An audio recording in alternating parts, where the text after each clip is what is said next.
我在喝水，还在看书。在喝水，在看书。在біз бұл сөзді орынның алдынан қоятын едік қой. Мысалға, 我在医院, мен больницадамын. 我在家, мен үйдемін. Бірақ та мен қазір 我在喝水, 喝水су ішу, етістік. 我在看书, 看书, етістік кітап оқу. 为什么? Жаңа үлкен сұрақ пайда болды. 在, біз негізінен қалай қолдану керекпіз? Негізінен цай дегеніміз бізде қандай да бір физикалық дененің бір жерде орналасуы еді. Солай ма? Мысалға, 我在医院, мен больницадамын. 我在学校, мен мектептемін. Мен қандай да бір физикалық дененің осы жерде орналасуы. Осы бір мағынаны білдіретін еді. Енді келді да бұл етістікпен қолданылып тұр. Жақсы, бүгін онда біз осы мәселені шешіп алайық. 我是你们的汉语老师，我们上课了. Басынан бастайық. Мәселені қандай проблемадан бастаймыз? Цай. Цай жалпы Қытай тілінде өте үлкен рөл ойнайды. Цайды дұрыс қолданбаған жағдайда ендеше сөйлемнің бізде мағынасы дұрыс шықпайды. Қайталайық. Бірінші цай біз қалай қолданады екенбіз? Цайдан кейін орын қою арқылы біз нені білдіреміз? Физикалық дененің қандай да бір жерде орналасуын білдіретін едік. Яғни цай дегеніміз орыс тілде находиться, на деп аударылған болса, ағылшын тілінде in, at, on деп аударылу керек еді. Қазақ тілінде де мен жаңа түсіндіріп кеттім. Мен больницадамын, мен үйдемін, ол мектепте. Осының барлығын біз недемен жасаушы едік? Цайдан кейін орынды қою арқылы жасайтын едік. Ал бүгін мүлдем басқаша. Цайдан кейін бізде не пайда болды? Етістік пайда болып отыр. Формулаға назар аударыңыздар. Цай қосу етістік. Өте қызықты. Ендеше бұл қандай грамматика екен? Цайдан кейін етістік қойылу арқылы біз дәл осы шақтағы іс-қимылымызды айта алады екенбіз. Яғни Қытай тіліндегі нақ осы шақ қалай қолданылады? Кеттік. Цайдан кейін етістік қою арқылы кез келген етістікті айтайық. Етістік қою арқылы біз қазіргі таңда, тура қазір не істеп жатқанымызды айта алады екенбіз. Мысалы, етістіктер тізімін берейік. Кез келген етістік бәріміз білетін. 吃饭, ням-ням-ням-ням-ням. 吃饭.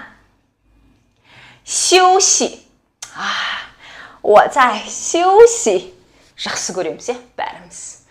好, 画画. 画画, сурет салу. 好, жақсы. Осы үшеуін біліп алайық. 那我们看一下, енді формулаға қоямыз. 在吃饭. Алдына есімдік қоямыз, яғни бастауыш. 我在吃饭. 我在吃饭. 我在吃饭. 我在吃饭. Мен қай кезде сөйлеп тұрмын? Тамақ ішіп жатып сөйлеп тұрмын. Яғни мен қазір не істеп тұрмын алдарыңызда? 对, 我在吃饭. 我在休息. 不要打扰我. Мазаламаңыздар. 我在休息. Мен не істеп жатырмын? Тура қазір алдарыңызда. 不要打扰我. Мазаламаңыздар. 对, 我在休息. Мен демалып жатырмын. 画画. 画画. 我在画画. 我在画画. Мен сурет салып жатырмын. 好, оңай ма екен?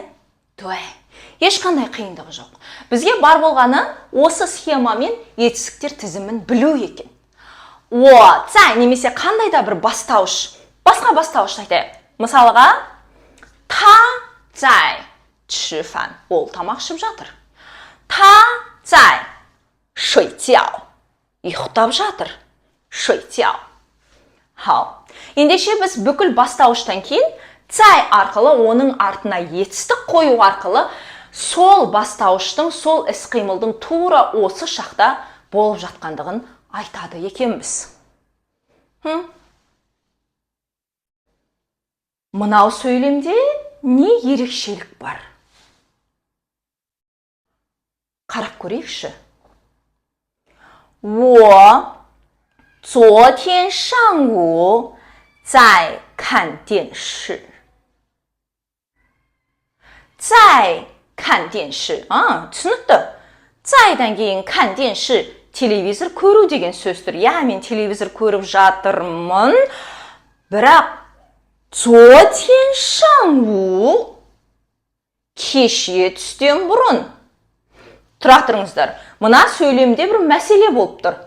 Біз цайдан кейін етістік қою арқылы осы шақты білдіретін едік. Не себепті 我在看电视, мен телевизор көріп жатырмын деген осы шақтың алдынан өткен шақтың уақыты тұр. 昨天上午. Бұл жерде біз өткен шақтағы нақты бір уақытта, орыстар айтады, яғни конкретное время дейді. Нақты именно уақытта сіз сол уақытта не істеп жаттыңыз? Сонда бұл жерде біз нені айтады екенбіз? Өткен шақтағы қандайда бір конкретный, анықты бір нақты уақытта тура сол кезде сіз не істеп жаттыңыз? Өткен шақтағы нақ осы шақ. Бұрында мектепте қазақ тіл сабағынан өткен болатынбыз. 10-шы, 11-шы сыныптарда біз бұны ұмытып қалған сияқтымыз. Яғни сөйлемнің аудармасына қараңыздаршы. Кеше түстен бұрын мен теледидар көріп жатқанмын. Немесе теледидар көріп жаттым. Естеріңізде болсын. Бұл өткен шақтағы кеше не істеп жатқандарыңызды айтқан жоқ. Кеше нақты бір уақытта не істеп жатқаныңызды айтып отыр. Ендеше формулаға назар аударайық. Нақты уақыт осы шақ келер шақ емес, естеріңізде болсын. Өткен шақты айтып отырмыз. Өйткені біз қазір өткен шақтағы нақ осы шақты өтіп жатырмыз. Өткен шақтағы нақты уақыт, яғни кеше деген сөздер емес, кеше, алдыңғы күні, мартта, апрельде деген сөз емес. Бұл жерде именно нақты уақыт керек. Мысалға, кеше сағат 3-тің кезінде. Наурыздың 22-сі сағат 2 кезінде деген сияқты нақты уақыт керек. Нақты уақыттан кейін, цайдан кейін етістік қойылады. Бұны ағылшын тілін жақсы білетіндер үшін past continuous пен салыстыруға болады. Was, were, verb, ing. Дұрыс. Біле отыр. Ағылшын тілін білетіндер бұл грамматиканы ұқсатып біле отыр. Жақсы. Яғни бір сөзбен айтқанда, в определенное время в прошедшем, именно на тот момент, что я делала. Не істедім. Жақсы. Бірнеше сөйлемдер келтіріп кетейік. 昨天3点我在学习. 昨天3点我在学习. 对. Кеше тура сағат 3-те мен оқып жаттым. 5-те емес, кеше жалпылама емес, жалпы кеше. Сағат тек 3-тің кезінде мен сабақ оқып жаттым. 好.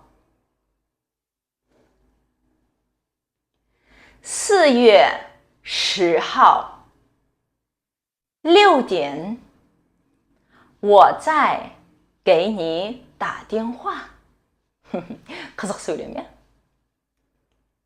Сәуірдің 10-і сағат 6-да мен саған телефон шалып жатқан болатымын. Бірақ сен көтермедің.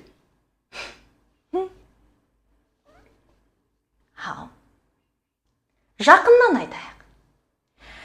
今天早上10点我在睡觉. бүгін таңертең 10-ның кезінде мен ұйықтап жатқам. Той. Жақсы. Ендеше қорытындылайық. Цай орынның алдынан тұрудан басқа тағы да бір жұмыс атқарады екен. Қандай? Цайдан кейін етістік қою арқылы біз нақ осы шақты білдіреді екенбіз.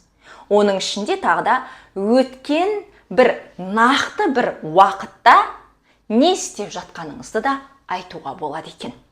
Яғни бір сөзбен айтқан кезде нақ осы шақ және өткен шақтағы нақ осы шақ болып табылады екен. Сонымен достар, жаңағы 我在喝水 我在看书 деген мәселемізді шешіп алдық. Тіпті де қиын емес екен, оңай екен, солай ма? Сіздерді нақты түсінді деп ойлаймын. Ал мен сіздермен әзірше қоштасамын. Той, менің өзім жасайтын жұмыстарым бар. 好，再见啦。